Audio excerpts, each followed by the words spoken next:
Okay, 9th standard students, good morning. Today we are going to learn about history and political science.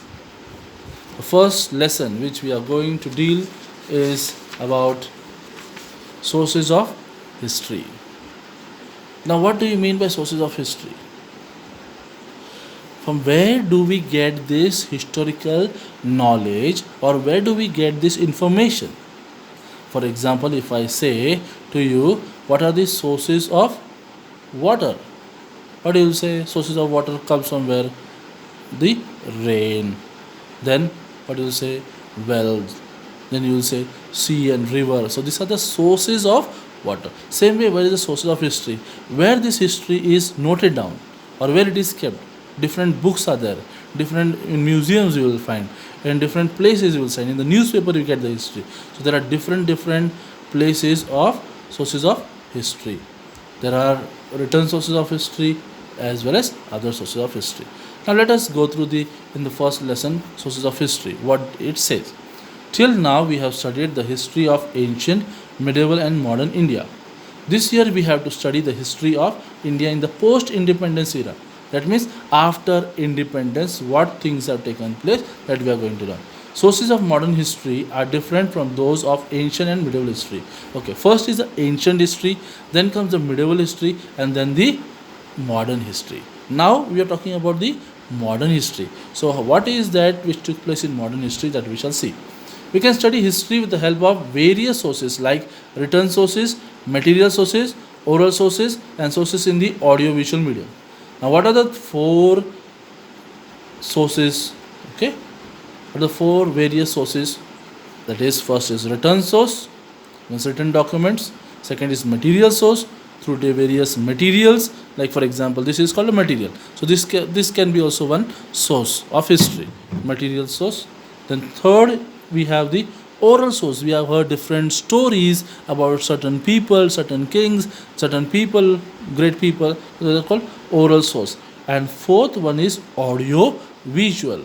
Now you are hearing my audio and also you are seeing the video. So this is called audio visual source also.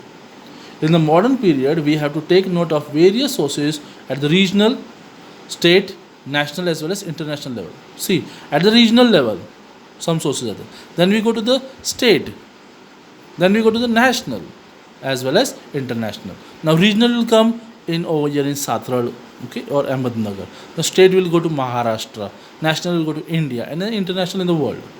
We can write history with the help of these sources. Now, as I said, there are four different sources. Now, first is the written sources. We will deal with written sources over here. The following sources are included in the written sources. Now, in written sources, we have first, we always read every day is newspapers, and the newspapers will get all the things which are recorded. Whatever goes recorded becomes a history. Then we have periodicals, books are there. Then we have diaries. Some people have the habit of writing something in the diaries. Then we have reference books, different books. Then we have correspondence. Now we communicate with each other through letters. So this letter also becomes a source of history. Documents in the archives. Now some people have the habit of keeping all the things in one place. So after 10 years also, if you go, you will find out the things. Like one kind of library where all the things are kept. Then we have government gazettes. Then we have postage stamps. You know the postage stamps of so different kinds of. And then the encyclopedias, where a big amount of history is recorded in those encyclopedias. Whatever you want, whenever you want, you go and search and you'll find all the histories.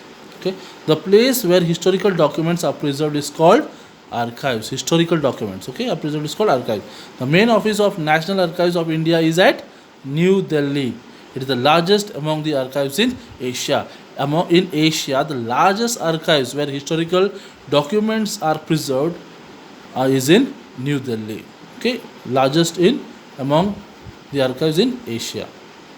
Just as newspapers are considered the fourth pillar of democracy in the modern period, they are also a major medium of information. Fourth pillar of democracy is known as newspaper. If we consider the period from 1961 to 2000, we see that in the beginning there was no alternative to the print media, especially newspapers. With liberalization and widespread use of internet in India, an alternative for print media became available. Yet the print media still continue to be powerful. Okay, till 2000, 1961 to 2000, newspapers were there, but then after that started coming. We will see a lot of things like internet and also that. But still today also it is still more evident. Newspapers. Okay, through newspapers, we can get information about national and international affairs, politics, art, sports, literature, and social and cultural affairs. Newspapers contain matters related to human life. Most national newspapers have started their regional editions. They publish supplements that give information about various topics, newsletters of various movements, the dailies or weeklies of political parties, monthly and annual or magazines are important among the print media. Some newspapers produce special supplements towards the end of the year and take an overview of the important events of the year. Such supplements help us understand the important events of the year. Now, this is something about newspaper, how the newspaper is there, what information we get through different newspapers, and then we all see different. There are different newspapers in different languages are there, and it deal with different. Some newspapers will see political matters are spoken over there. Some newspapers will see only all the share this one, share market is given over there. So there are various kinds of newspapers. Okay, in different matters dealt in the newspapers. One thing was the Press Trust of India, that is PTI. After 1953, the Press Trust of India has been an important source of primary details of all important events and of articles on important subjects. Press Trust of India has provided reports, photographs, and articles on financial and scientific issues to newspapers. Okay, Press Trust of India has given different photographs or scientific issues of to newspapers on financial and scientific. Okay, they have provided reports. This Press Trust of India has provided reports to the newspaper to put in the newspaper. PTI has now started its online service. Okay, Press Trust of India has started its online service. Earlier, we used to get newspapers hand to hand. Now, even on the what you call online services, we can get. We can find it on the net also. During the 1990s, PTI started using the satellite broadcast technology instead of teleprinters to send news all over the country. Earlier, printers were there, no? We used to print the matter and then send. Now, directly on the computer, you can send the news from one place to another. This material is important for writing the history of modern India. Next is the postage stamps. First was what? Newspapers. Next is what? Postage stamps. The postage stamps don't reveal anything on their own, yet a historian makes them speak. Okay, if you see a small postage stamp, what is that? It is only, say, let us take some postage stamp where only you can see Gandhiji photo is there. Okay, it is nothing for us. See, like that, for example, Jal Copper postage stamp. Okay, see, this is the postage stamp. Okay, this is a postage stamp. Same way we also have postage stamp, no, Mahatma Gandhiji. That is what? Simply a stamp for us. But a historian makes them to speak. There have been several changes in postage stamps since India became independent. Postage stamps reveal a lot to us about changing time due to the variety in the size of the stamps, the novelty in their subject, and color schemes. Okay, Mahatma Gandhi postage stamp. It speaks about the father of our nation. Okay, stamp, it says that father of a nation. The postal department issues postage stamps on a wide variety of themes like political leaders, flowers, animals, birds, an event on or the silver, golden, diamond jubilees or centenary, bicentenary, tercentenary of different events. It is therefore a valuable repository of history. If those who are interested in collection of stamps, you'll find various stamps are there. If anyone has that habit of collection of stamps, once the school begins, please show us that collection of stamps. So we will find out that various stamps are there. You go through the stamps, okay, and see how the stamps also differ. The color also differs. Some old stamps you see the color was different. Now the color is different. It has been growing, and different persons also are there on the stamp. Even if you remember when we had the matches in India, in Delhi. So there were different stamps which were came out. Afro-Asian games were there in Delhi, in Hyderabad. So that time also we had there. Then again, Olympics also, I think so. Yes, we had Olympics in Delhi, which we were hosted. So different that time also different stamps had come out.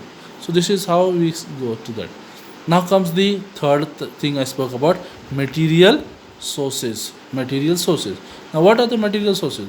The following sources are included among the physical sources. Physical sources, okay? Coins, ornaments. Coins also speak a lot of things. Ornaments also speak a lot of things. Places of worship speak things. Museums, things in daily use, clothing, royal seals, and modern architectures. And modern architectures. Understood? Now let us go to the coins. We can also understand history with the help of coins and the changes in the printing of currency notes. Reserve Bank of India prints the notes. It has its headquarters in Mumbai.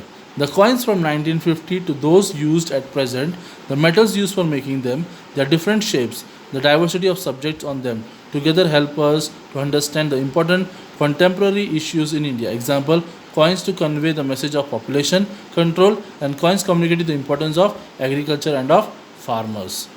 Old notes, if you might have seen, 5 rupees, 1 rupee, 2 rupees, 20 rupees, okay, different matter.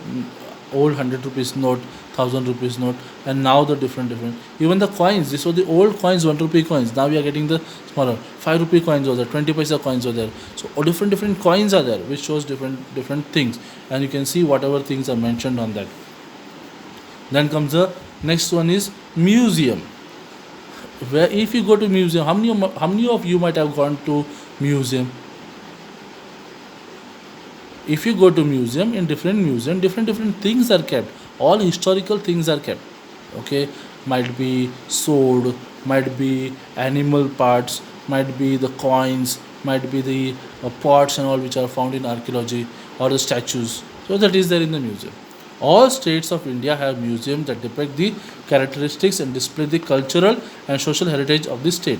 They enable us to understand history. Example: the Chhatrapati Shivaji Maharaj Museum at Mumbai. Spoke about museum. Then the Reserve Bank Museum in Pune city.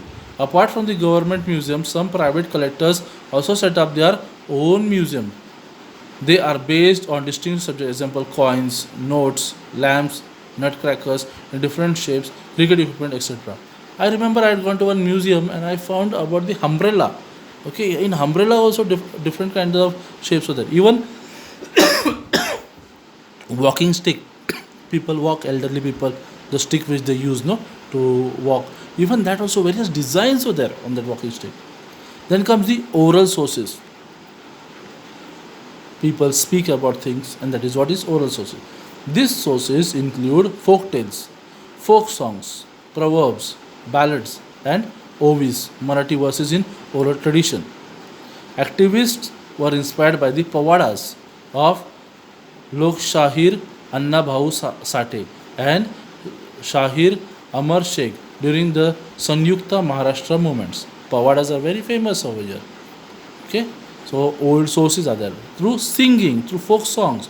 Even during marriages, you see people singing. Ladies will be singing some songs and all. No, these are called folk songs. Then comes the audio visual sources. Television, films, internet are called audiovisual media. Many domestic and foreign television channels also come under this head. Example: History Channel, Discovery Channel, National Geographic Channel, etc. Then comes the Film and Television Institute of India, that is FTII, Film and Television Institute of India. The government of India started the Film and Television Institute of India at Pune in 1960 with the purpose of providing public education. An institute called Indian News Review has produced various news reels on important events in politics, social issues, art, sports, and culture. This department has also produced various documentaries on prominent social leaders, on people who have made major contributions for the country, and about important locations in India. These news releases and documentaries are useful for studying the history of modern India. That is the film television which is spoken about there. Okay, did you get it?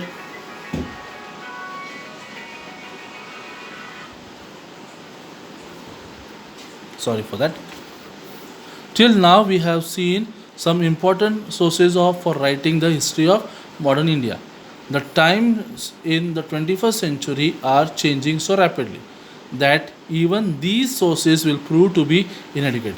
However, new sources are coming forth. For example, during the transformation from landline telephone to cell phones, a gadget called pager came up for contacting people, but it died out as quickly as it had come up. The huge amount of information available on the internet is used for studying history, but the truth and authenticity of this information needs to be verified. Okay, you know how the telephone have has been improved, how the telecommunication. First, you remember we had that phone ring like that, no? It goes, and then phone. Then it came handset started coming. Then we got pager. Okay, beep noise used to come, beep beep beep beep. Then we started having mobile. Now we have all different various kinds of mobile, Android mobile and all. Today we can see everything on the mobile itself. Okay, and so but then on different Wikipedia or there are different search channels where you get a lot of information. Don't believe those information all. Those informations have to be properly verified. Okay, while studying history, when it comes to history, all those are there on the net is not true or valid. You have to verify the truth. Now it has become comparatively easy to study history with all these sources. As these sources are from the contemporary period, they are easily available. Since a subject like history touches all the aspects of our lives, efforts for preservation of such sources are made at all levels. We should also contribute to this effort. Okay? Have you understood this? Let us just go in gist. What is there? We have spoken about sources of history. There are written sources of history. Then we come to the various material sources of history. Then we have oral sources of history, and then we have the audiovisual sources of history. Okay. In written sources, we have newspapers, periodicals, diaries, reference books, correspondence, documents in the archives, government gadgets, postage stamps, encyclopedias. Okay. In when it comes to written sources, then we come to the next one is the oral sources. Oral sources, what are the oral sources? Folk tales, folk songs, proverbs, ballads, and ovis and pavadas. Then we come to audiovisual sources. Televisions, films, internet are called audiovisual. Then we come to the last one is what is the audiovisual oral sources? We have material sources. I forgot material sources. What are the material sources? Coins, ornaments, places of worship, museums, things in daily use, clothing, royal seals, modern architecture. And then I spoke about audiovisual sources. That is what is television, films, internet are called audiovisual media. Is it clear? I hope you have understood all the things. So please complete your work of writing the lesson. Whatever question and answers which are there, please write it down so that you can study this lesson. Okay, complete this work in the notebook. Thank you and have a nice day.